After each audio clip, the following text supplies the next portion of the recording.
Well, this is Saturday morning, and they're drinking on their own, but I have to keep my hand just in the bucket. If I take my hand out, then they come looking for it. And they've already sucked up 8 liters of milk. These 2 new calves here that we just got this past week. They've been doing this now for the last day and a half. I was so busy with that down calf in the bush that I haven't been able to get a video of these guys here. I just have to feed them quick and get down in the bush, which I haven't been down in the bush to check on them this morning yet, since 2 o'clock this morning. But see, as long as my hand is there, and then I'll give my fingers a few licks, but I won't let them suck again. Because if you keep giving the finger once they've been drinking on their own, unless you absolutely have to, that they won't start drinking. Just keep your hand in the bucket. See, now they're done now. But they'll go, now when I leave my hand out of there, they'll go back for the rest of that. Hey, I was sticking your nose in the camera, trying to eat the camera now. Yeah, now he's bunting me. Yeah, they're playing buntomatic. See, he goes back by himself. She'll go back by herself too. See, no bottle, just a few days, and they're freaking off on their own. And they got free choice hay in here, free choice grain. They've been nibbling out a little bit. I leave them a little bit hungry so that they will try and eat something. You don't have to worry about them getting bloated or eating too much grain, because at this age they won't eat much at a time. They'll take a couple of 3 mouthfuls and chew on that, and that's it. So there's no worry of that. I've never had a problem. Just let them, after they're done eating, I'll let them suck on my finger if they're really vigorous, but not in the milk. Are you bunting me, Miss Heifer? Yeah? Are you bunting me, Miss Heifer? Yeah. And I always give them a nice pat, you know, because Mama always gives them a lick and stuff like that. Every feeding, I give them a few pats.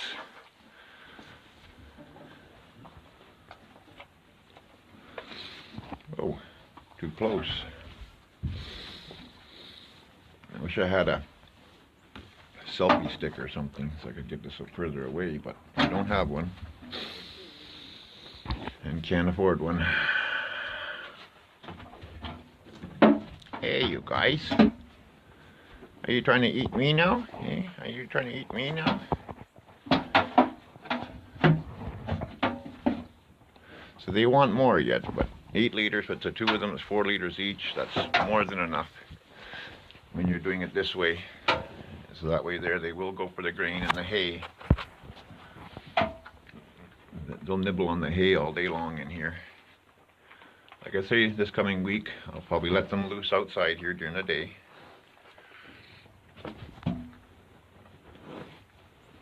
Okay, you guys are beating me up too much. So, it's like I said, this is a Saturday. The same week as that calf is dropped in the bush. I think it's what, October the, I don't even know. Tell you the truth. Is it October the 13th? I'm not sure. Don't quote me on that, because I'm not sure. I just let them lick my hand. And then to get them used to the grain when they're doing that, I'll put grain in my hand, because they want to lick my hand. And he'll lick the grain up and get the taste of it.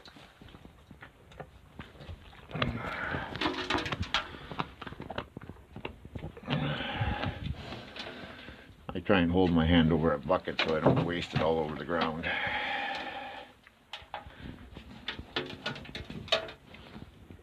And they're looking for milk. This is where I'll give it to them, that way they get the taste of it. And I like to hold it over this pail, because the simple reason is that's the pail the grain is in. It's not, it's grain, but it's molasses, and so it's sweet. I've done chopped corn, but the dust gets in their nose and they get turned off from it. And I've soaked it in water, and they do eat it that way, but the last few calves I've been using the dairy ration because I don't have any cracked corn. And I'm not going to buy a whole nother bag, or they don't get much of this, and then they'll go to the whole corn once they're out and about more.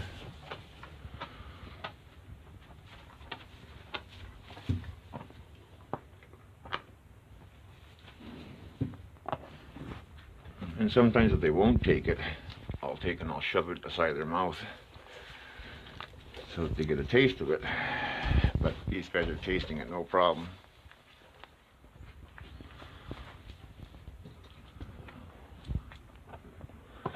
Because I want them off the milk replacer as quickly as possible and get them on forage.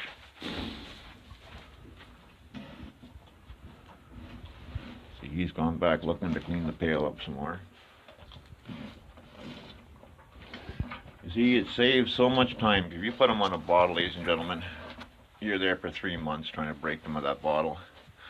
This way here, you get them going this way, and it cuts so much of your time. You know, you have productive time to do other things than sit here and bottle feed them. Especially when you got 5 or 6. Like I was saying in another video, I have 3 more coming this coming week.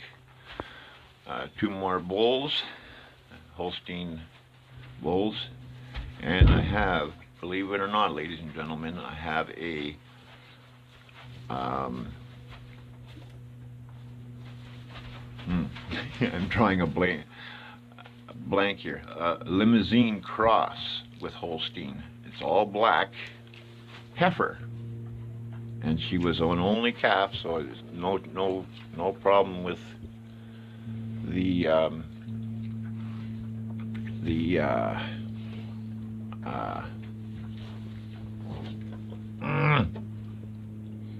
what's wrong with my brain? Well, you know what I'm talking about. When twins are male and female are born in the same womb and uterus.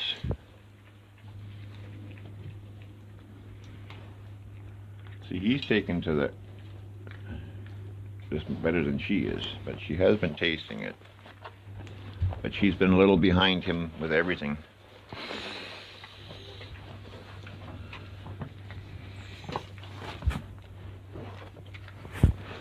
There, she got some that time. Whoop.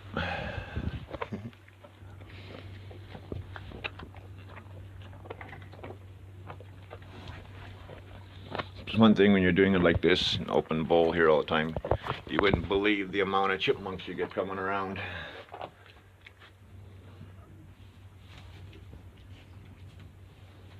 I hope you guys can see that fine. I can't see the display. I'm just trying to hold my arm out to get a wider view.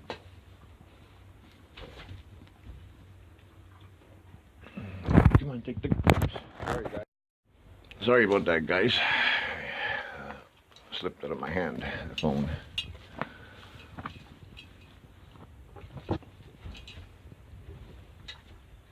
Okay. Those guys are all fed.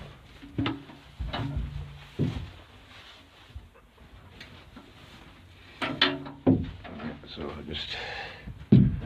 I leave this in here so they're used to the pail. I get rid of my stool. And they got some hay there, but we're going to get them some more.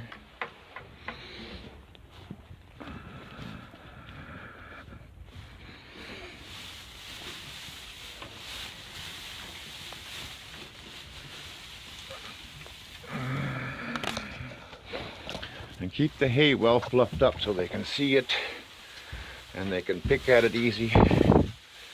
Keep it nice and loose. Just like that.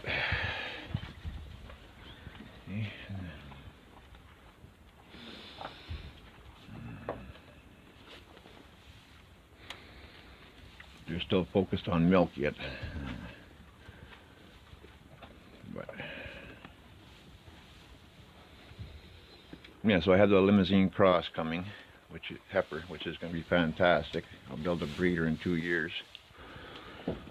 And I'll be back to where I used to have a cow that I could nurse all these calves with, instead of having to buy $64 freaking milk replacement. I don't know why it's so expensive. There's no reason for it. But like I say, it takes 2 bags of milk replacer by the time I get these guys on their own. Because even when they're on grass, I still give them milk once every other day. Sometimes every day once, but like once they're eating good on the grass and that, I'll cut them back to once a day on the milk, and then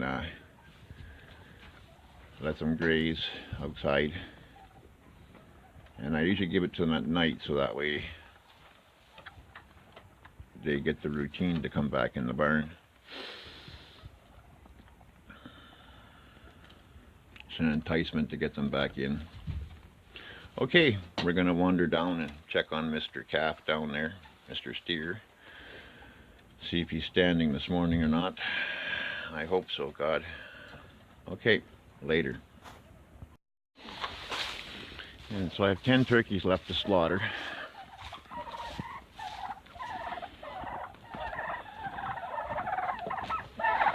I have to fill up their feeder today. So I noticed yesterday it was just about empty. And it's probably empty now, that's why they're squawking. Okay, I'm gonna go down and check on the other guy. You think this guy wants grain still, these guys? They're trying to chew through the turkey feed grain.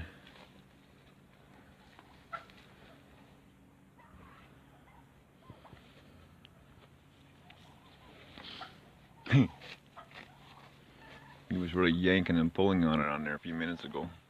There's a bucket of corn way up in there. He won't be able to reach that, but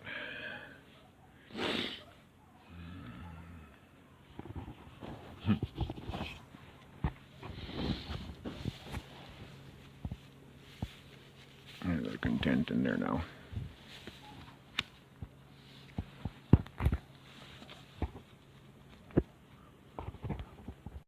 Well, here it is, 9 a.m.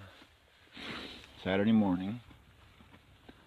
Come down to check on him, and as I was coming down the hill, he was standing right there, standing up. And I don't know, he started to prance around a little bit, and he fucking fell backwards and landed on his ass, and here's where he is now. So I gave him some more hay, carried it all down the hill here with the water, and a cup of dairy rations soaked in apple cider vinegar, as well as a Tylenol. Because if he's pulled a muscle, he's in pain, and that's probably why he's not trying too hard to get up. So I'm giving him a Tylenol, the one that has the white on one side and yellow on the other. It's like a capsule type thing. I've given them to them before for pain when I've had to do surgery on them and stuff like that. It's just these Tylenol extra strength capsule things here. I just gave him one because they're, what are they, 300 milligrams? I can't remember what they are. No, 160 milligrams. And why it's white on one side and yellow on the other, most of you probably know that one side is fast acting and the other side is long lasting. So we'll see if that helps him get up today again. But he was standing this morning when I came down. I couldn't film because my hands were full with hay and a bucket of water and a little bit of dairy ration with I picked out most of the molasses so that he'd have lots of molasses in it for energy. And carrying my rifle on my shoulder.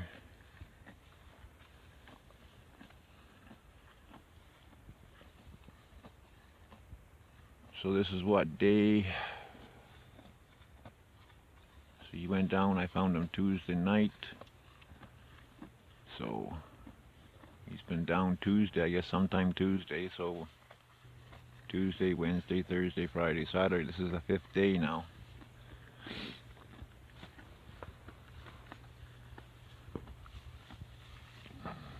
If this pain pill starts to work and he can get up a little bit and falls down and gets up and falls down, I'll give him a needle of painkiller.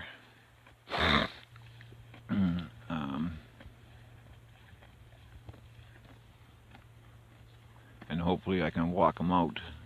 I can lead him out with a pail of grain. The hard part's going to be crossing this clay, mushy creek bed here. That's going to be the hard part. And then of course the steep hill. But we can just take it slowly. But if this pill helps at all and gets him trying more to stand up, then I'll give him, then I know for sure that he's in pain. And I will give him a needle of painkiller. Not enough to make him dopey and unstable, but just enough to take the sharpness off if he's got a pulled muscle there. And 'cause that's what I'm starting to believe it is a pulled muscle. He was probably being chased down the hill by a fox, because I have seen the foxes chase the calves. Like I said the other day when I was down here, the fox was chasing the 2 twins. And the one day I didn't bring my rifle with me. But I brought it with me this morning, like I do every morning, and every time I come down here, I have my rifle with me. I sat down here last night till midnight, in the dark even, with a floodlight, so that if I heard something in the bush, I can nail them. If I can see them, because I got to get rid of these foxes, because they're, I don't know if it's just the one fox. That's all I've ever seen. It just one at a time. And I got to get rid of them because they've killed my chickens. I don't know if the bear killed it. Was the bear that for sure that killed the big goose and the duck, because it just seemed they were too big for a fox to take. But it's possible. Anything's possible. But like I say, I eliminated the bear. I eliminated a wolf. You know, this has been the worst year for predators. All the years I've been here, I've never had problems. You know, I had wolves around and I shot them, but I never had problems with them coming after the animals. But then again, I had a shepherd, purebred German shepherd, that my wife took on me, and then ended up having to put it down because it was used all its life being out here in the country, running free all the time, and he patrolled the animals all the time, and he was fast as lightning, and she stole him on me and put him on it in her mother's backyard with a 6-foot high fence, which means nothing to him. Brandy would jump right over that 6-foot fence like he was jumping over a kitchen chair. He would jump right up in the box of my dump truck. And she put him on a big heavy chain, and she was lunging on it until she dislocated her hips, and she had to put her down. The cruel bitch. She just did everything possible that she could hurt me in any way, shape, or form, out of spite that I caught her cheating, you know. Effing Scott there at the Thousand Lake Resort in Upsall, Ontario. That's one place, ladies and gentlemen, if you go, don't if you value your girlfriend and your wife, don't go to Thousand Lake Resort, because that guy is a just all he's out is just to poke whoever he can. Like when I was helping him for nothing that year when I caught her, I was digging underground water lines to all of the cabins so that he could rent them year round, because the previous owner only operated them in the summertime and he wanted to rent them in the wintertime. So I was putting water lines down 6 feet, so it's below the frost line, and then heat tracing them up where they come up out of the ground of the cabin. And I run water lines in hydro to about 16 new campsites, trailer campsites. And while I was out digging and putting pipes in, my wife and him were seldom around. And one day I thought, something's up here. You know, he's supposed to be helping me putting these pipes together and stuff. So I left the backhoe running, and I walked up to the office, which his mobile home they lived in was attached to the office store. And so you'd go in through the store, and then there was a door at the back end of the store that went to the entrance of the mobile home, and it was like 2 steps up into the kitchen. And I walked into the store and I closed the door quietly, and I walked through the store to the back door, and the back of the store to the door, and I opened the door about 2 inches and just looked in. And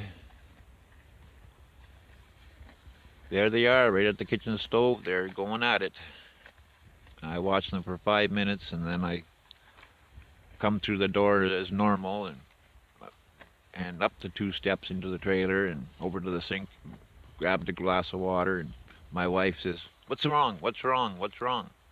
I said, "Nothing's wrong." And she says, "Yes, there is, I can tell." I said, "What makes you think that?" "Well, what's the matter?" And I says, "Nothing, nothing." I totally didn't even acknowledge it, what I saw. And of course, as soon as I heard the door open, she jumped back, and she had a long skirt on. She never wears underpants in the summertime. So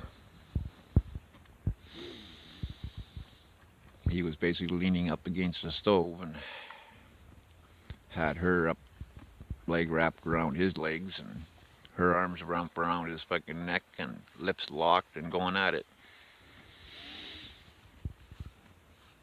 And he had a house coat on. How convenient. Yeah, Diane Niebel, my wonderful ex-wife. She only married me because she knew I had that big lawsuit going from when I broke my back with Great Lakes Forest Products, and I was suing my long-term disability and workers' compensation, and I still have an open case with workers' compensation.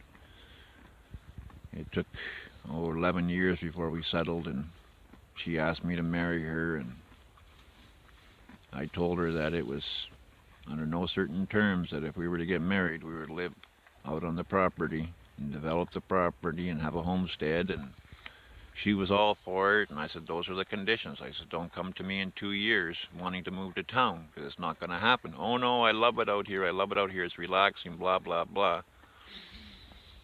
She would never help me with the animals after we were married. She wouldn't even go collect eggs, but she would, no problem, take them out of the fridge and take her family, her sisters and mother, dozens and dozens of eggs at no charge, and all the time. And the sad part about this whole thing when I caught her cheating is we were scheduled the following week to leave for Finland, to go see my family in Finland.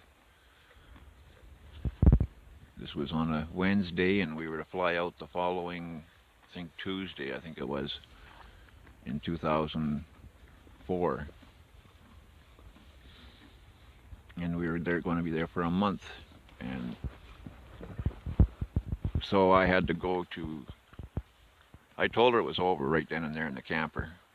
But I told her I was still going to Finland, and I says, I don't want you to come, but I said the tickets are paid for already, and if you want to come, you can come, but I says you don't expect me to be any loving husband.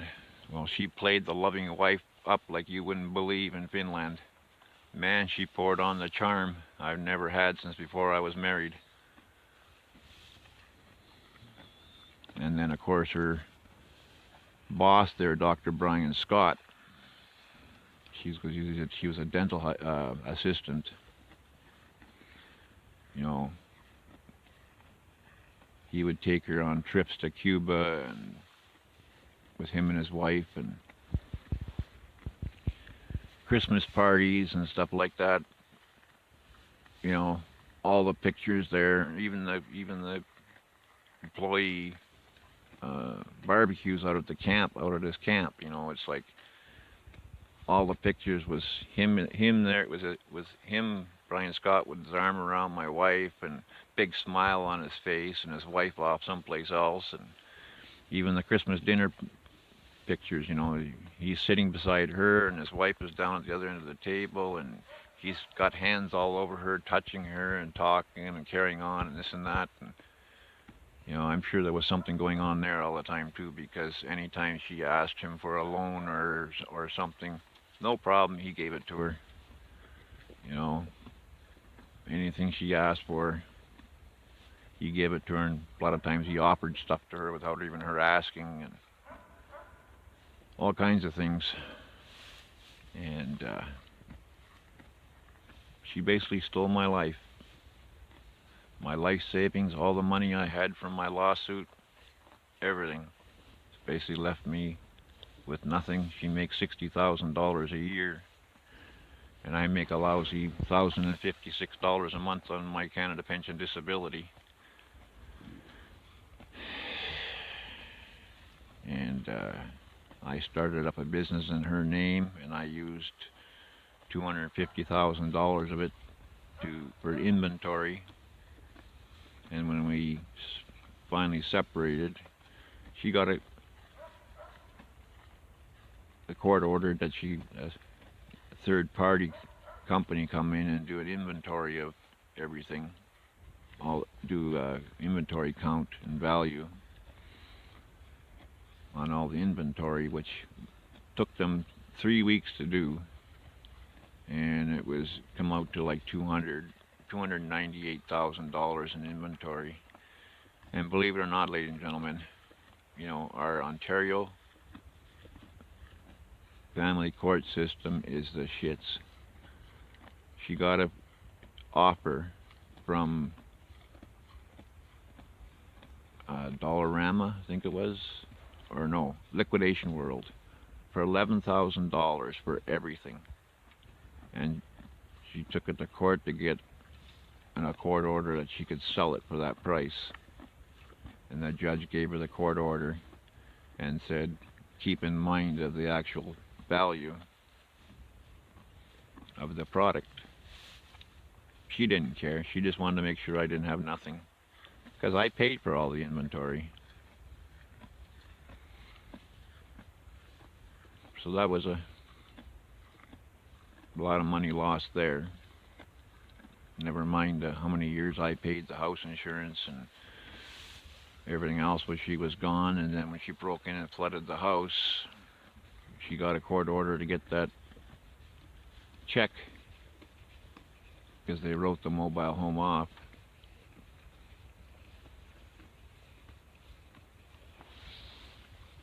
And cut a check to both of us because the policy was in both our names. She always insisted everything had to be in both our names. And this is after I bought her a $40,000 car.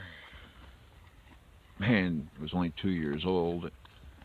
And her lawyer in her financial statement valued the car at $2,000. It was only 2 years old at the time, not even 2 years old.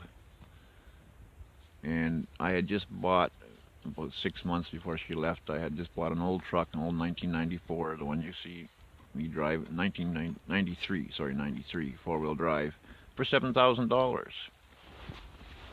Well, in her financial statement that she put, that I put in there, she put the value of my truck was $7,000 because I just bought it a few months prior. And the judge bought all that. Like, that car was still over $20,000. Had OnStar in it, everything was fully loaded. And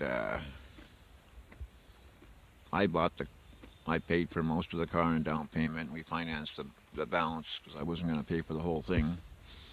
But I paid for a majority of it, over half. And then I had to sign the car over to her. There's a lot more to the story, but I'm just going to fill it in bits and pieces in these videos. Okay, later guys. One thing I want to bring to your attention, he was laying over there last night. You remember yesterday I gave him that laxative? Look at the manure pile over there that he did last night while laying there.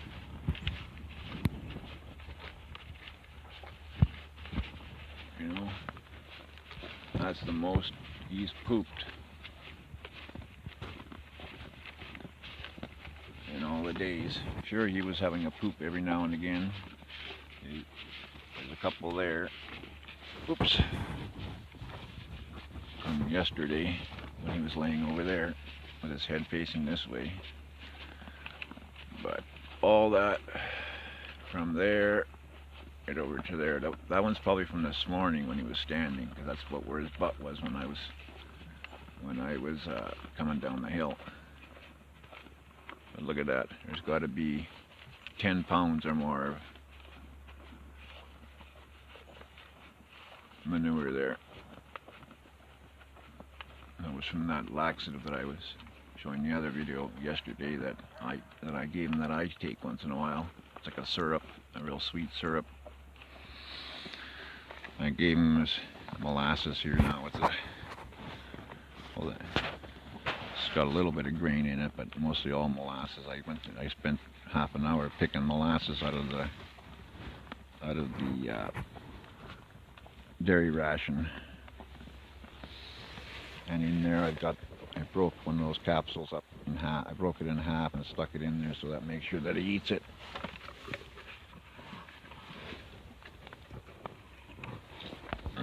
Zoomed in too tight.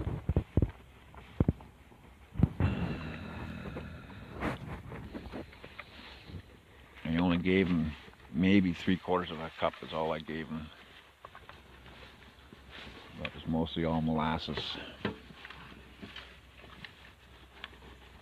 with apple cider vinegar.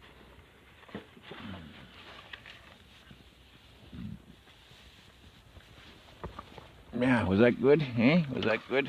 Yeah. Yeah, you cleaned it out pretty good. Yeah. Good boy. Yeah. Good boy.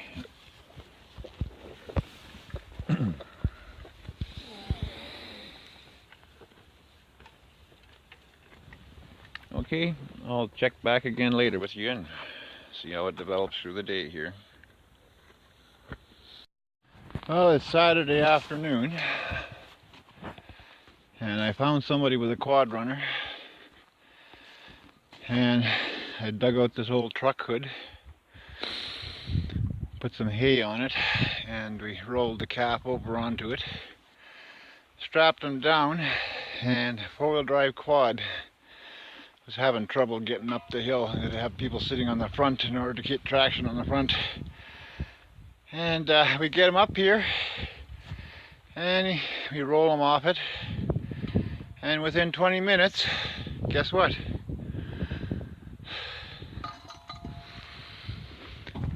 But take a closer look here, and yeah, that's a good boy. Look at the indentions here from 5 days laying in the bush, still eating hay, and he's sunk in on both sides. See, look at that. You know, he's standing, but he's very wobbly. So I believe the problem down there was the ground was so soft and roots in the ground that he was losing his balance. Every time he'd try to get up and he'd do a nosedive, his front feet probably sunk in the ground.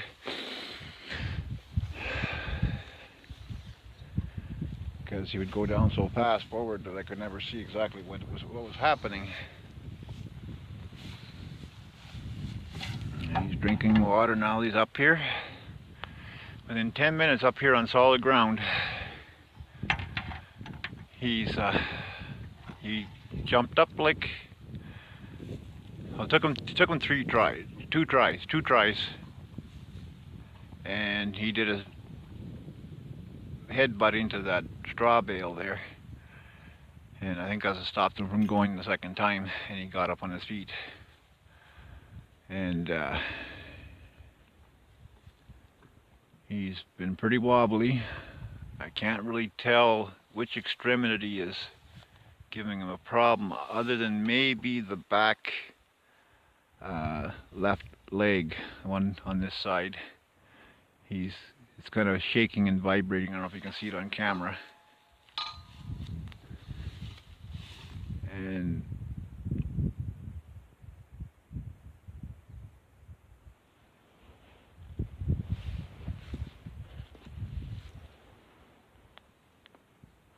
but I'm happy to see he's standing.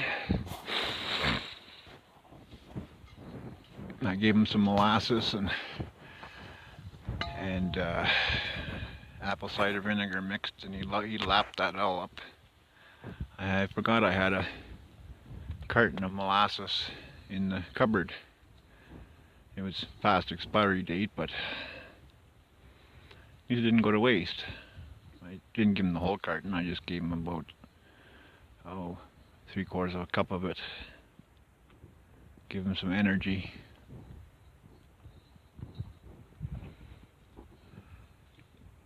I like to videotape getting it out. I had my sister, it was a friend of my sister's.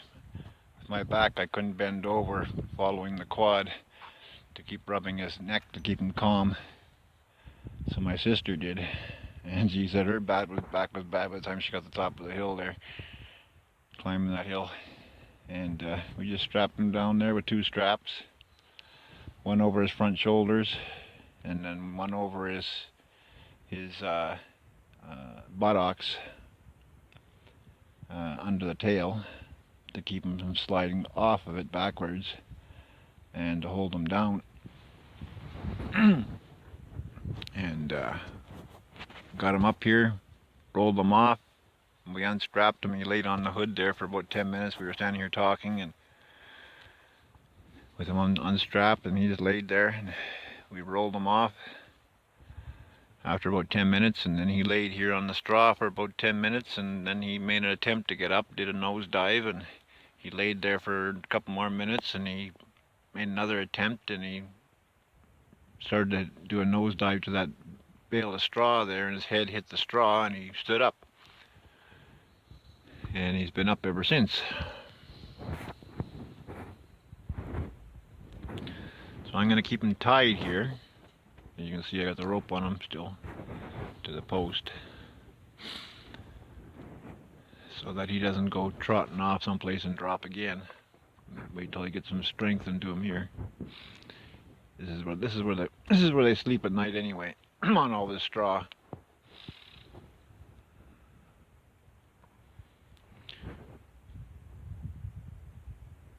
Yeah, this afternoon when I left them there, my sister texted me and said that they were here. I walked away from the cap. I'd just given them another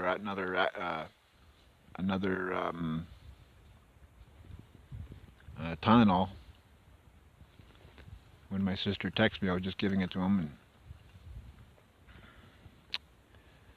and when I walked away from him, come up the hill to meet them, he started mooing like crazy, and mooing and mooing and mooing, and I kept hollering back, "I'm coming right back, coming right back." And then he quieted down, and we were standing up here talking for a few minutes, and then he started mooing again.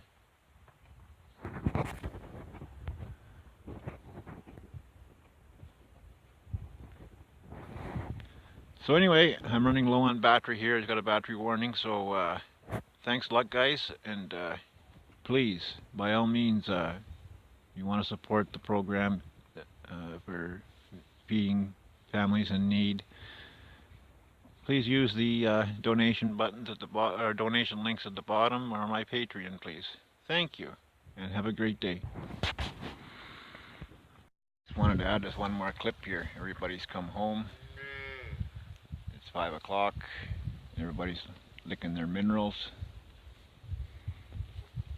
And one that's been down, he's been at that mineral block there, the brown one, now for a good half hour now himself. And everybody came home here to him, including this guy that just walked in front of me. It's 5 o'clock, and they come charging up from the pasture up the big hill here. They all come running up, and they've been taking turns getting the salt lick there. And the one that's been down gives them a nose away from it. And there's some over there, one over there eating the hay. This guy's got his hay over here, but I've been giving them hay over there in that corner for the last, I don't know, the past 4 or 5 days anyway, just so that if there is a lot of rich stuff out there in the pasture from the frost hitting it and stuff, that they'd like better now. They got some straight hay. But he's doing good. He hasn't gone back down since he's been standing, so he's doing good. He's just having a little problem getting tangled in that rope every now and again. But I hope I don't have to have him on that rope very long. Because once I know that he's good and sturdy on his feet, then I'll turn him loose. They're all grabbing hay over there. I heard these other little guys mooing, wanting some attention here too. And there's another one over here. And these guys here are eating hay. I can see it hanging out of his mouth.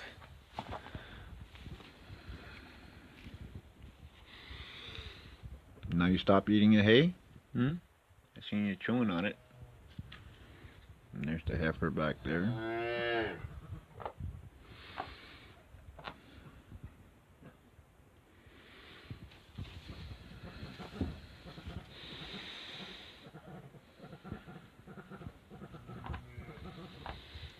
I just thought I'd give you that one last clip here. And I think I saw one go in the barn too when they came up from the pasture. I think one of the younger ones that I put in at night. Is that one in here? No.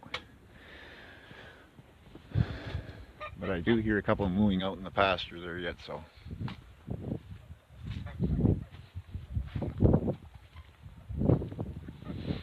I'm glad to have this one back home anyway. I don't have to worry about the wolves and stuff. And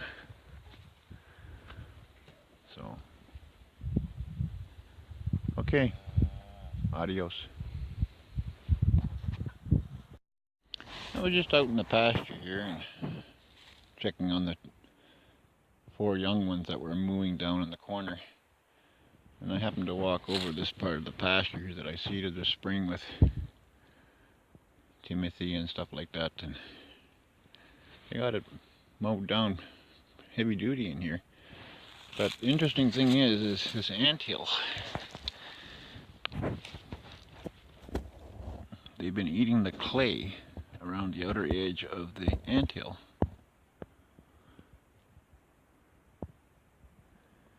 I wonder if it's just the clay that they want, because that diatomaceous earth is a clay base, and I've never noticed a spot where they've eaten clay in past years out of the ground, but this is obvious. And it's an anthill. Same as that one over there is an anthill. And they haven't chewed away at this one, it doesn't look like it. And there's a big anthill right over there, which they haven't touched. It's this one here, and they mowed the grass right to the clay.